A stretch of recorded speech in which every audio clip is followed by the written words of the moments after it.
Hello and welcome to Reanimated episode 218. This is Stuart, one of your hosts. I'm California guy.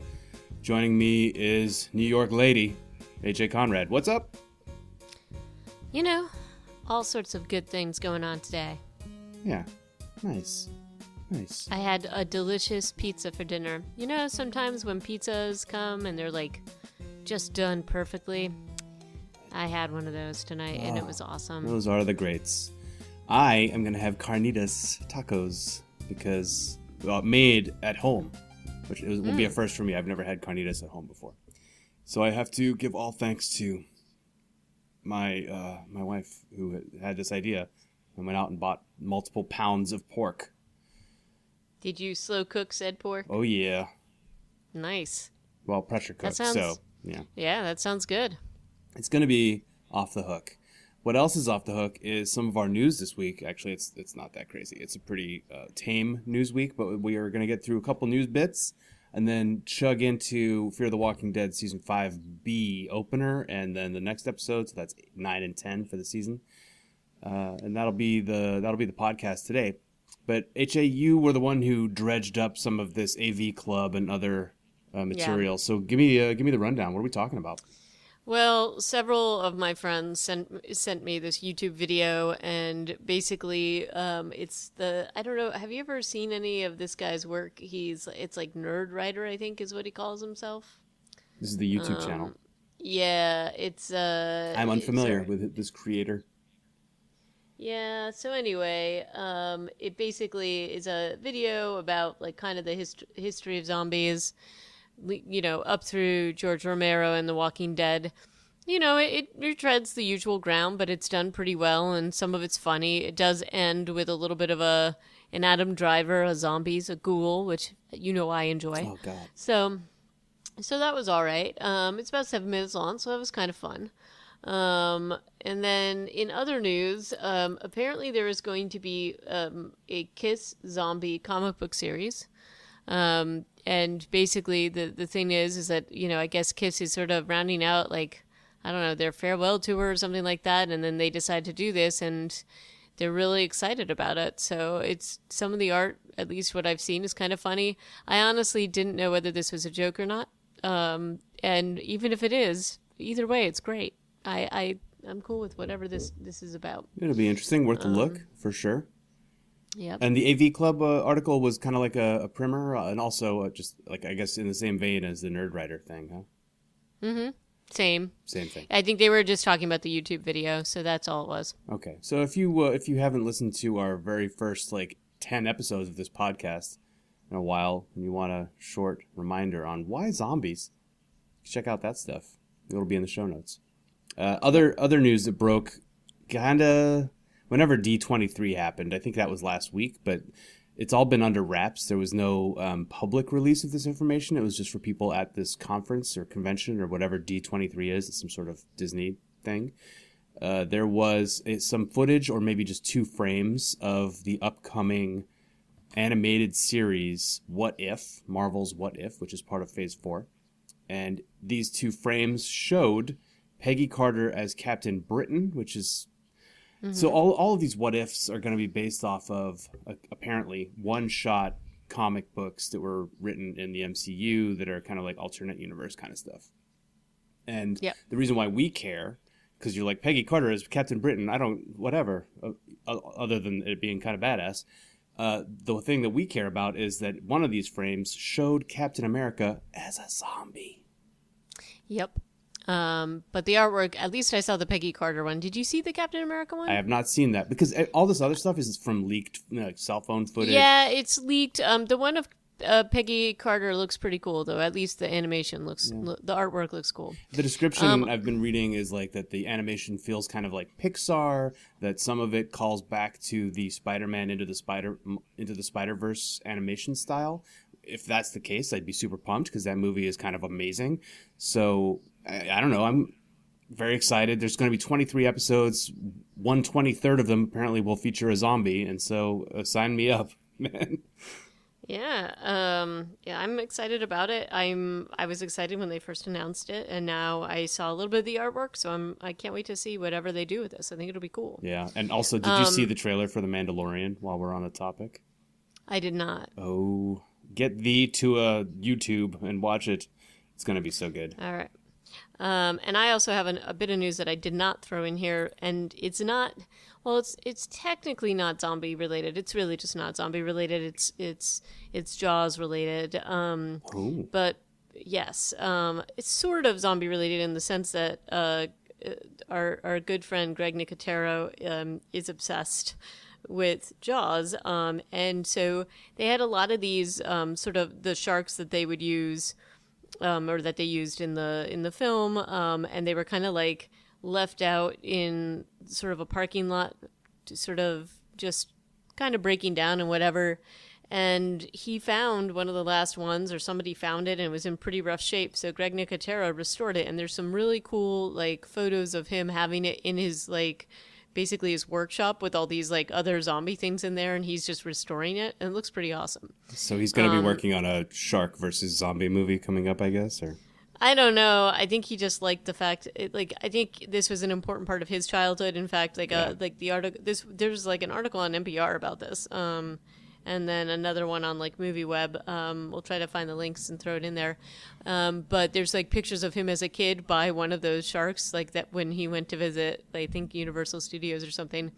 But he was really excited talking about the restoration process. I just thought it was kind of fun. I like those kind of maker videos. Adam Savage from what's it called? Mythbusters has a lot of that kind of content out there too, even though he's probably not on the same level. He might be in terms of breaking props as Nicotero, but yeah, that's just fun stuff to watch. Those guys who are super creative and good with their hands. Not me. Neither of those things. And I also enjoyed seeing Jaws in the same workshop as Walking Dead stuff, so that cool. Just made me happy generally. Maybe he's like looking at remaking Zombie, the movie we reviewed not long ago. That famous underwater scene. He basically was just doing this because it was the last one that was sort of in existence, and I think they're putting it on display in one of the it's either like the Universal Studios Museum or something like that. But he's a talented artist. It's really just awesome to watch him work. That's great. So. Well, what's not great no. was episode 9 of Fear the Walking Dead. Did you hear my rage? No, yes. Did you feel it? Did you feel my rage? Because yes. I was raging. It's like they got the memo that we were not into the amount of video camera stuff that they'd been doing, and they were like, "Well, F you two, Reanimated. We're gonna literally go to a big spot and take every camera they have and make everybody carry a camera for an entire episode." And also, we're going to take a lot of gas and we're just going to pour it into a lot of vehicles, a lot, just as part of these shots. I started counting because I'm like, man, there's a lot of shots of them pouring gas into vehicles. And I guess it's to make clear the point that they found whatever oil fields Logan had been jabbering on about. Yeah. But did you notice it? It was like an inordinate amount of them pouring fuel into vehicles. Well, there's probably at least... There's probably 8 shots of them pouring fuel into vehicles in this thing. They have to make up for the fact that they heavily hinted that this was going to be the next big plot point, and then they completely skipped over it. Yeah. To come weird. To this video episode, which, by the way, if I had one short description of this video, it's like a commercial for people with gonorrhea. Is kind of how it feels, especially by the end. That's totally how it feels. And it doesn't just feel like it feels like one of those kind of local news stations commercials, not even like a national ad campaign, right? Or maybe for some kind of drug that has some really nasty side effects. Yeah. I don't know. It's totally, with all the weird edits and the cuts, which apparently Althea has the same approach to editing as the showrunners, where she makes people finish each other's sentences and have little pithy one-liners one after another. It is unfortunate. It is an unfortunate episode that there are also a lot of weird filters that they're using, all over the place. I guess they're trying to be artsy. I don't know. But let's just go back to my biggest issue with the whole weird Althea video camera thing. The whole thing about even the idea of having these videos. Where are you going to have people watch these? where are you gonna like this videotape? It's like already the tape that we currently have, and I'm supposing like it's going to be really hard to get. It's also super volatile. It doesn't last all that long. And then you're putting it out there in the wild, hoping that people are going to watch your like PSA about helping each other. Yeah, so for each tape they make, they also have to get a generator and a bunch of gas to run this TV. For how long? I mean, I don't know how long a generator can run off of one tank of gas. I'm assuming it's not for multiple days. Yeah, it's just bizarre. So anyway, I don't know how much you want to go into this episode because it's like really dumb, but it's like, I don't even know what to say about it. And even the whole premise of like, they keep hinting around at like, oh, this big thing that happened. Well, the big thing that happened was kind of dumb.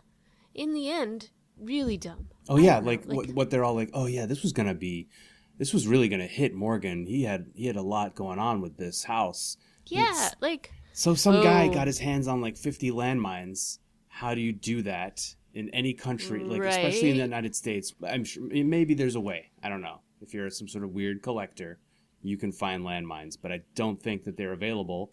Well, it also, let's just talk about logistics here. So he does this. Apparently the walkers can just walk here and these things explode. Well, obviously that's going to attract more walkers, right? That's his whole plan. But it just seems ridiculous, okay? So, and he went off on it. His wife and his child are kind of shut in here. He went off to go get an inhaler for his kid. And that's the other thing. It's like they suddenly go to try to find an inhaler for the kid. They go to a pharmacy. There's no inhaler, and they automatically assume that the guy found it. Yeah. Like, you don't even know that an inhaler was there, man. Like, all of this writing to me was so sloppy. It was like somebody decided to put together the episode that would annoy me the most, and they did that. Yep. All the things I hate. And Tess, by the second episode we're going to review, Tess starts this episode as a shut-in. She hasn't been out of her house since the beginning of the apocalypse, which is 2+ years.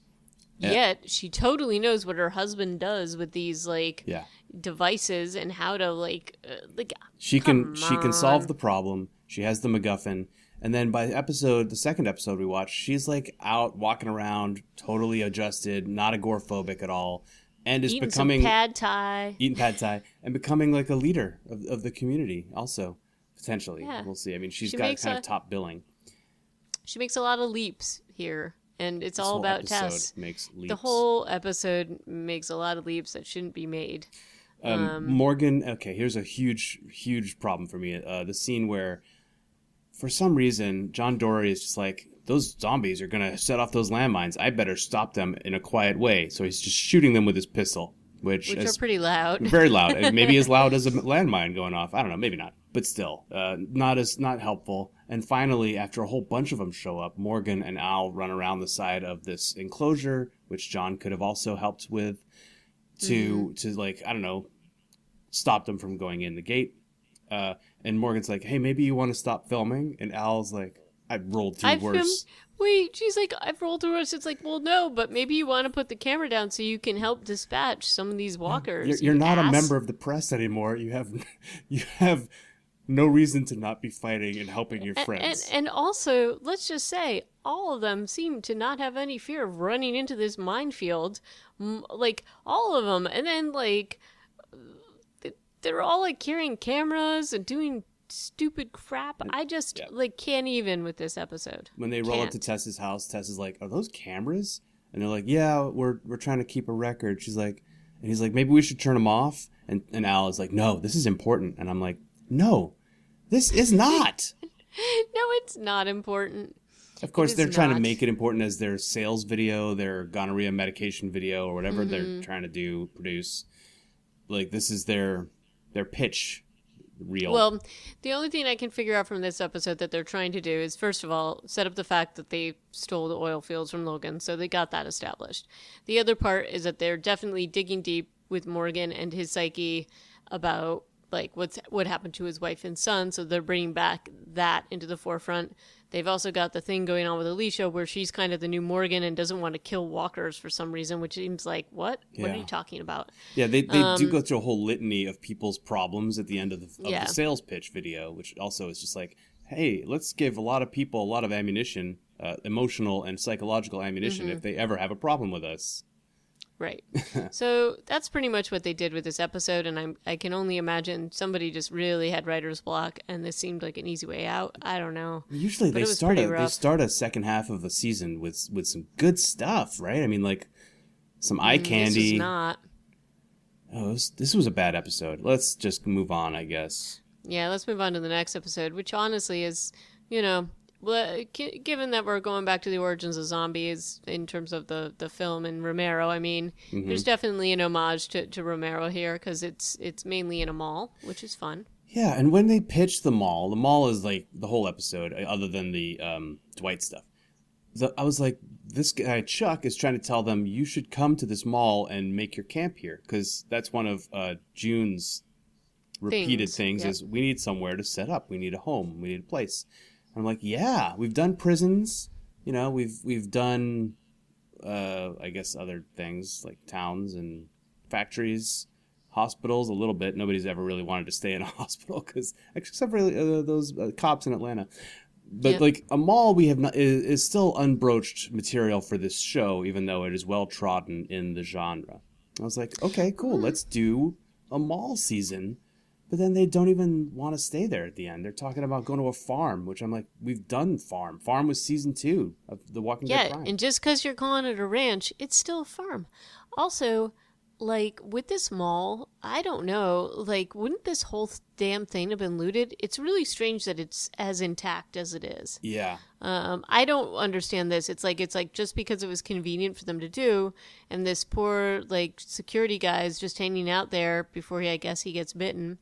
And this just sets up, like, basically it's just and they have to figure out a way to get Dwight out of there so Morgan can have his whatever with Grace, his adventure with Grace. And, you know, again, these are people that have cleared a lot more walkers than what we see here, and there's ways to do it here that you probably wouldn't be able to do other places. So it just seems really odd to me, just the storytelling in this second half of the season. Just a lot of stuff that doesn't make any sense. Like, I still... Yeah, well, go be more specific about the issues we've had. So first of all, the mall is absolutely, you know, there's no way that everything would be intact here. And it looks like it's pretty much intact. Yeah, like no broken windows. The first place people are going to go, especially when they're desperate, is a place that has all of this stuff. It's got food. It's got, like, camping gear. It's got protein powder or whatever the heck it does. And that appears to be the biggest haul they get out of the mall is just muscle milk. I know. It's got medical supplies. It's got like just a bevy of things that you might need to survive out there in the world. And so the fact that it's kind of there with just this one security guy is weird. I don't know that he was a security guy for the mall. He was, you know, just a guy who was there. All right. Well, either way, just the fact that this one guy found this is kind of odd. Yeah. And then, so they go there. It's Dwight, it's Morgan, it's Grace. And then suddenly, like, Morgan's like, oh, we got to get this stuff. We got to bring everybody here. We got to get these supplies or whatever. And Dwight goes, okay. But then, like, sort of baits one of the Logan's guys to him for still some unknown reason. I'm assuming they're going to tell us at some point why that is.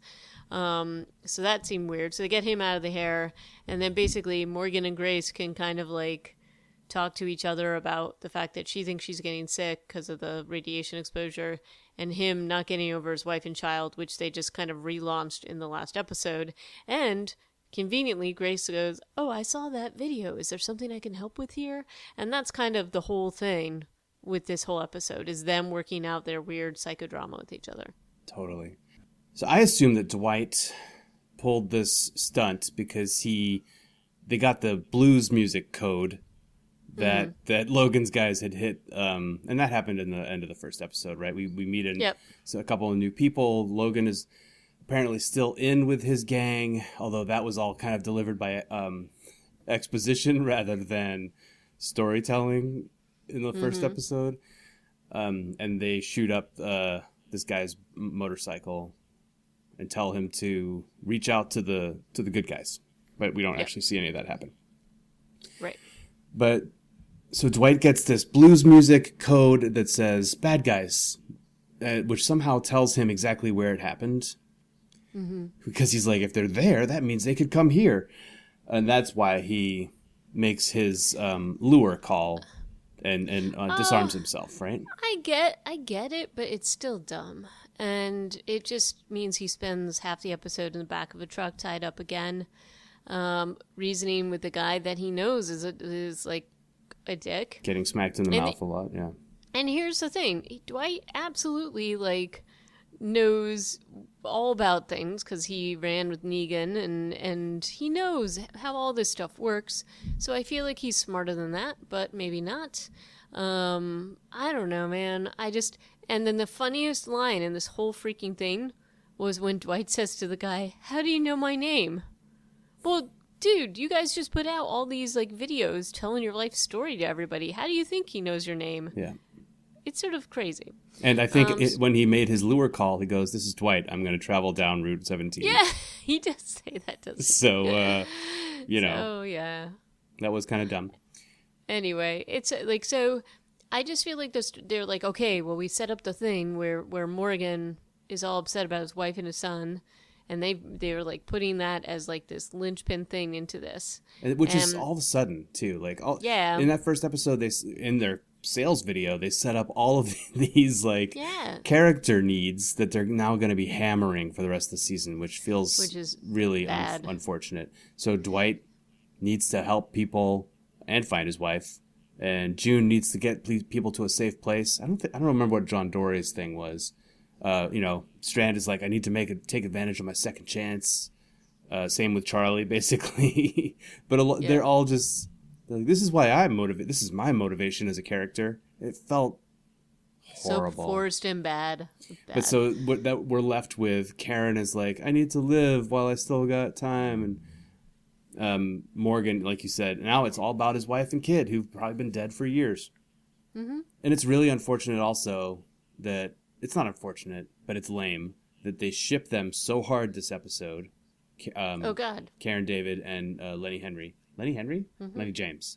And then at the end of the episode, they're like, okay, but Morgan's thinking about his wife and kids so much for the first time in 2 years that he's going to snub her and tell her that he has to go look for Al. I also thought that it was sort of a, like, callback to her saying she was afraid to move forward with the person, and now he's the one who's afraid, even though he's telling her she's so brave and all that crap. Yeah. So he's the one dumb. He's the one being a coward, and she's just come out of her like books on tape, listening at double speed, and her epiphany moment is putting him on normal speed, and you're like, oh, she's figured out how to live. Oh, I mean, it's a little heavy-handed, but I also kind of enjoyed that. I thought there were some cute moments in this. I don't mean to be so down on it. I did like the mall scenes. I thought that was fun. I thought the idea was fun. Of course. I mean, after Stranger Things season 3, of course, we're all about malls right now. It's the season of the mall. We're all right with that. And I also like when the whole convoy comes up and Daniel is really excited because he wants there to be like a Cinnabon there, in which that was pretty awesome. 2-year-old Cinnabon ingredients are not going to be okay, Daniel. Probably, I don't know. They might be, because I feel like that stuff has so much preservatives in it that so many preservatives in it that it'll probably last for like 40 years. I also very much enjoyed Dwight getting his hair cut and shaved by Daniel. I thought that was fun. So that was cool. But overall, I'm really not that jazzed about this season. Maybe it'll get better in the next episode, but these two seem really strange ways to kick off. Well, it feels super predictable that Morgan is going to end up with, why can't I remember her name? Grace, I guess? Yeah. They are going to end up together. She might die from the radiation, but if you remember, you did watch Chernobyl, right? Yeah. And that one blonde lady who like kept hugging her radiated husband in the end credits is like, oh, and she lived and now she's got another child and she's happy. So I feel like that lesson has resonated with me, that like 1 in a million or whatever can totally just survive or shake off the radiation. And so maybe Possibly. Grace can be that person. because she deserves a little more listening to books on tape at normal speed or even half speed. She does. Although I have to say, that narrator of A Tale of Two Cities, that was pretty rough going. At normal speed and at fast speed, it was kind of hard. Weren't into his voice? No. I wonder if they had to get somebody to record that, or if otherwise copyright would be a mega problem. Well, I don't know, but isn't that because Tale of Two Cities is in Creative Commons, isn't it now? It might be, but the recording of it, I assume, is still like a proprietary work. Whatever. Maybe. So anyway, we'll find out about that because I know everybody's dying to know. we need to find out about that immediately. But it seems like their convoy has really grown. Not only do they have all these people in the convoy, many of whom we've never seen before. Now Tess is a major face because she shows up. But they also talk about the kids being in Tank City with Wendell. And they make that all like super secret. I do enjoy it. There was a funny thing about the trucking music that Wendell and that all they listen to is that Wendell and Sarah listen to. That's all they listen to, and the comments from everybody is hilarious. So there's some good things in this that make it seem like a community, and it's almost like if they had just tweaked it just a tad, it would have been a lot more successful. They're definitely having some of those lighter moments that I think they need. Did you also note how many times they mention the plane, how they crash the plane, rebuild the plane, bring the plane back? They make it sound as if it's like Noah's Ark or something. Yeah, definitely. They're trying to make that seem to be, we've done the impossible, and now it's paying off, and which is part of their sales video too. Is Althea apparently took the time to go and film the radio with calls coming in. Nice. So she was standing there while somebody's sitting at the radio, and she's standing there just recording and waiting for somebody to call in because she got the first calls, right? Yep, I guess so. Oh, so painful. And the worst, we've talked a lot about the sales video and how horrible it is, but they also take a long time during this video to specifically poke Logan and his gang in the eye over and over again. Which it's okay, it's probably not so smart. Not smart, not safe. Yeah. And Logan's group also make a comment about having more bullets than they know what to do with. I'm not sure how that's their situation. Yeah. Maybe we'll find out that they've taken over a bullet factory or whatever. Yeah. That just seems weird to me. So not off to the strongest start. I do like a couple things they've done with some of the relationships. I'm kind of curious about why it's taken this turn, so maybe I should look a little bit more into this, but it does seem a little bit strange, but we're going to go through it. We're going to go through it with you because that's what we do. And we'll have to find out why Althea is apparently off on her own because that was not explained that I remember. Nope. No, it was not. But that was Morgan's reasoning for blowing off his new little love interest. And maybe she's off looking for more videotape that doesn't exist. Yeah, or they're trying to reinvent YouTube for the post-internet age. I don't know who's going to watch this or when, but it's important. We better do it. And I'm not going to put my camera down even when we're all in danger. And there are landmines. I was so hopeful that this was done after she met that other chick. Me too. And she was like, the story is not more important than people. You promised me I'm not going to trust you ever again. Me? Yes. I did. You were the one who was convinced, and I kind of knew that they just couldn't let this particular storyline go with her. This is all she's about. But all right, I'll give you this one. I'll give you Look, I was hurt by this too, card. HA. Okay. Not as much as me. This was painful in a way that is it was rough watching. I was like, oh my God, is this whole the whole episode like this? I cannot believe this is their mid-season premiere. And they continue to defang Luciana by making her camera person number 2. Oh, I know. She's gone from head of the scouts at the Colonia to one-armed. I think maybe her other arm is back in action. I don't remember if she had a sling on or not, but she didn't seem to have a sling. She seems to be back in action. She's just comic relief now, though. She's just like a funny little warm teddy bear of a character instead of being this badass that she was when we first met her. I know. I would like them to bring that badass back and put more of her on the show and cut Althea. That would be great. Yeah, disappointing. So if I ruled the world. Tonight there's a third episode. And by the time we record again, there will have been a fourth episode? Is that maybe? Yeah, I don't know. Did they put one out the weekend of Labor Day? I think they do. I think they did last year, so let's see what happens. Yeah, so if they do, next time we get together, which we're going to try and record on Labor Day, because we're crazy, and we're going to do it in our white pants. Yep, and we're going to labor on Labor Day. Yeah, it's so hard. Work. And I guess you just can't wear white. It doesn't have to be pants. But if, I assume that you have a pair of white pants. Of course I do. I definitely do not. Okay, who owns white pants? I don't think I own anything that is white, honestly. Whoa, I live in New York. Edgy. You're so edgy and gothic. No, I'm just dirty and sloppy, so I can't be trusted with anything that's not You have to wear things black. that already look like ketchup stain, yes. Correct. Got it. Well, we're going to try and record 2 more episodes next time we get together. And hopefully, I want this show to be good, guys. I don't want to be complaining about it.